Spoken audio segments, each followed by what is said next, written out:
I recognize the author, Representative Davids, who will explain the bill. Thank you, Mr. Speaker and members.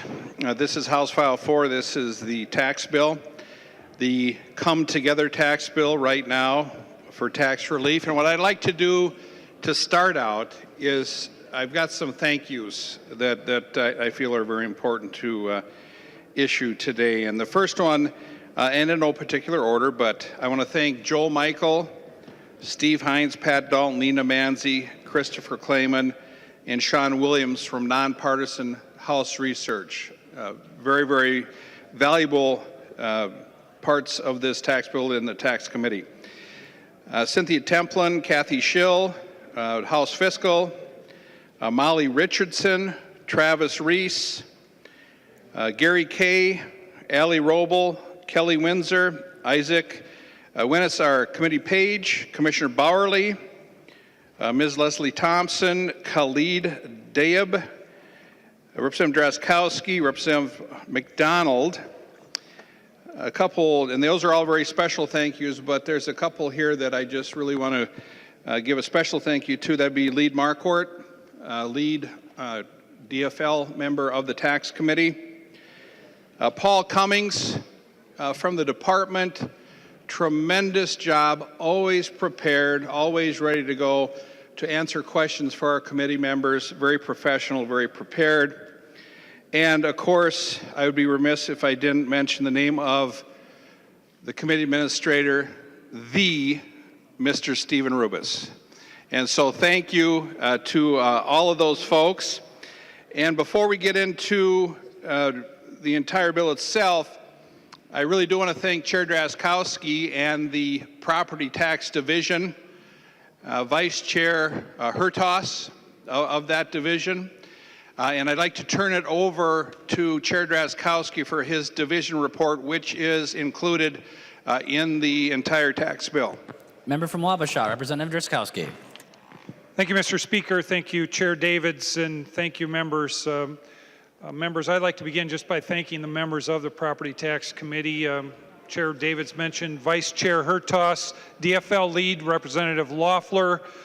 We work together very well in the committee.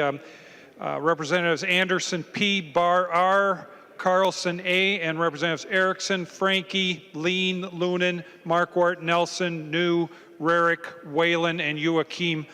Thank you all for your hard work on the Property Tax Committee this session. Look forward to continuing to work with you.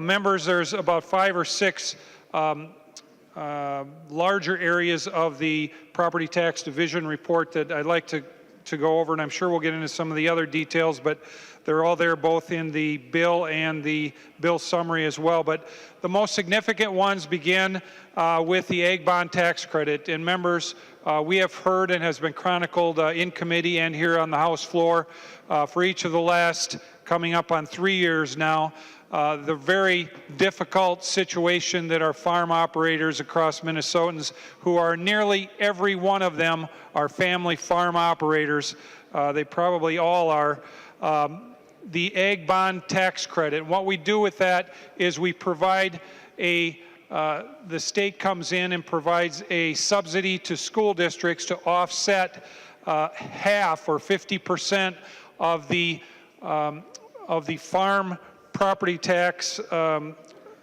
represented in the area of ag school construction levy. So for the farm property tax liability represented by school construction, we pay for 50% of the cost for every acre of Class 2A, Class 2B, and Class 2C farmland across the state of Minnesota with this bill.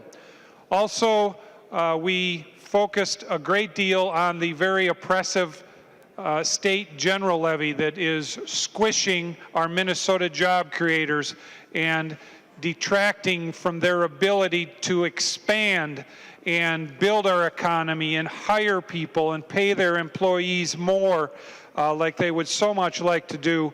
And in this provision, we got rid of the autopilot increase that exists on this very oppressive tax The inflator is gone in this bill, which will provide some predictability for our business operators going forward so they can actually plan and not have yet another tax burden foisted upon them simply because it's written into law.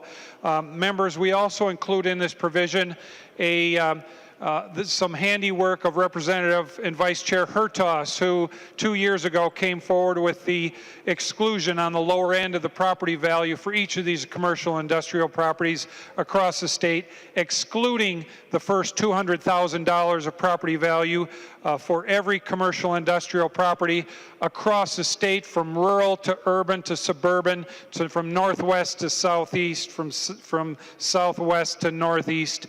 Every business owner who owns property in Minnesota is going to get exempted, or I should say repealed, this tax on the first $200,000 of the value of their property. Also, you will see in the bill some additional help in the area of the property tax refund for both homeowners and renters. First of all, we begin by right-sizing the number in statute that represents the percentage of rent paid that constitutes or represents property taxes for renters. It was inflated in law, and we got it corrected. It's accurate now, and it's written on a regional basis. We're trying to get it as accurate to the smallest geographic area as we can. And members, we look forward to working with the department and others in the future to make this even more fine-tuned. But in that case, for each of these, for both the homeowners and for the renters, we provide direct property tax relief by bringing homeowners $58 million more of property tax relief in the first biennium, as well as renters an additional $42 million of tax relief. We also have a provision in the bill that we've been working on for the last 3 years to look at how we offset property taxes for some of these 10 or 11,000 acres of land that we are taking off the property tax rolls each year by buying land and bringing it into government ownership. And so what we do with that is we use existing legacy funds and LCCMR funds to pay the property taxes on those parcels as they're purchased going forward into perpetuity.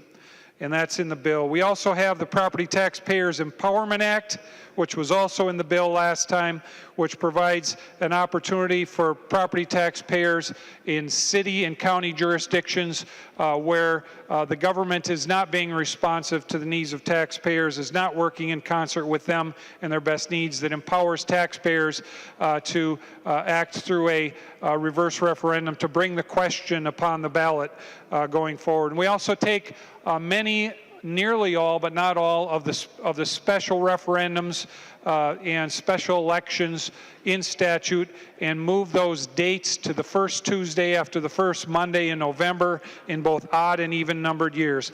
Those are probably the most significant items by themselves, members, in the bill. We also have a raft of different TIF and local option sales tax provisions for all kinds of members in here, both bills that were brought for the first time this year as well as bills and provisions that were in the bill last biennium, both majority and minority party representation across each of those categories as well. That's a general outline, Mr. Speaker and Mr. Chair, and we'll stand for questions certainly later as we get going after Chair Davids wraps up the presentation of the rest of the bill. Thank you, Mr. Speaker. Representative Davids. Thank you, Mr. Speaker and members, and Chair Drazkowski for the Property Division report. Now for the rest of the bill, one of the major features is, members, there was 3 major features that I would like to had worked on with the DFL. We had repealing the estate tax, basically. That was Representative Fisher and Representative Loon had worked on that. I wanted to get rid of the CI in its entirety. I don't think that we should be charging. I think that property taxes should be for property-related services, and the CI should be gone. And the tax on Social Security, we're one of very few states that does that. Well, that's about $3 billion to do that. So we addressed each of the issues And here's how we address the Social Security issue. We raise the threshold so that you can make more income. I think it goes up to like 61,000. That number could vary. 72,000 next year for joint filers.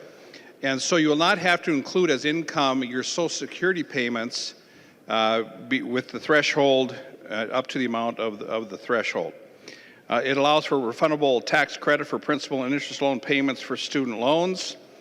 First in the nation on that issue. There's several education deductions. A couple of very important plans, 529 plans for credits or subtractions. So if you're middle income, you'll probably be taking a subtraction. If you're lower income, you'll probably be taking a credit. They're both available for 529 plans so that people can both higher income and lower income and middle income people can take advantage of the 529 plans to save money for their children to go to college. We have income tax, a refundable income tax credit for, it's basically the tax reciprocity issue. We do it the same way as we did in House File 848. So members, this bill has many provisions from House File 848, from the governor's tax bill from this year that I'm carrying. There's many provisions in this bill that the governor has pushed forward. A very important program that I'd like to just point out and thank Representative Nels Pearson for, and we had some great testimony in committee on this, establishes a beginning farmer tax credit to help beginning farmers with land purchases. So we thank Representative Pearson for that. I guess basically those are some of the high points here. Oh, we have the estate tax issue. The first bill we heard in committee this year was Representative Fisher's bill regarding the estate tax. We had an estate tax bill with Representative Loon, and you'll see some estate tax relief there. There's some charitable gambling relief. We get rid of the inflator on the cigarette tax. And Chair Drazkowski went over many of the issues having to do with ag bond credits, school bond credits, and those types of issues. We included in the bill a very good provision from Representative Thiessen. He brought a bill to tax committee and we gave it a good hearing. And it really made a lot of sense to me. It made a lot of sense to the department. And what Representative Thiessen proposed was to have a fund to fund tax conformity, even if we're not here under certain criteria. I think that was a very, very good idea. So for example, if we come back next year in mid-February, or like we did last year, March, I think it was March 8th or something like that, we miss out on passing the conformity bill because the feds usually act in December, and then we need to react to what the feds are doing in early January, as we did this year, and thank you for that, members. So this fund would allow the department to establish the conformity with the feds, and it's very specific. Representative Thiessen had very specific how it was to be done, and so that is included in this bill, and I thank Representative Thiessen for that provision. I understand there's a couple amendments, members, and so I think if we get any amendments or questions or whatever the speaker desires. Thank you, members.